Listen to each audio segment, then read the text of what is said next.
Downs, cyffyrddiad da gan Ismail i gyfeiriad Henry Cowens sy'n brasgamu ymlaen ac yn bwydo ffwmp o Mwandwe lawr ac mae'n gerdyn melyn i ffwmp o Mwandwe am ddeifio medda'r dyfarnwr. Ismail allan i gymryd hon, mae i'r postyn pella ac mae bron o dde ar y llinell, mae dal yno, Ergyd Rosten! Ac yn isel i gornel yr hwyd. Mae'r Drenewydd ar y blaen. Nick Ruston yn cadw Ergyd yn isel ac yn curo Jakub Orzinski. Henry Cowens rwan ar y bel i'r Drenewydd. Ffwmp o Mwandwe yn erbyn Iwan Cartwright a Mwandwe'n cadw hwnna'n isel. Yr Ergyd yn dod mewn gan Craig Williams. A Craig Williams yn sgorio ei gol gyntaf yn y gyngrair y tymor yma. Wel, mi sgorio ddo yn erbyn y Cofis yng nghwpan Nathaniel MG a rwan di sgorio yn erbyn nhw yn y Cymru Premier. Bel i'r canol at Aaron Williams. Williams yn ei gosod a'r Ergyd yna. Eto Craig Williams wedi sgorio ail o'r noson.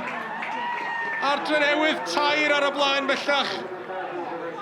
Gol unwaith eto i gapten Drenewydd.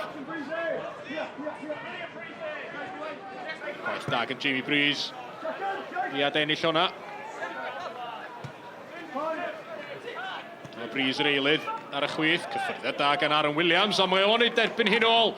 Ac Aaron Williams yn gorffen y symudiad yna. Ac yn sicrhau'r triphwynt. Munudau ôl ar gêm i'r Drenewydd. Williams, prif sgoriwr yr ymwelwyr.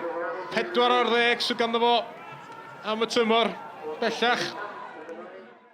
Yeah, it was what we needed, to be fair, after the last 6 games. I thought we controlled the first half for large majority of it.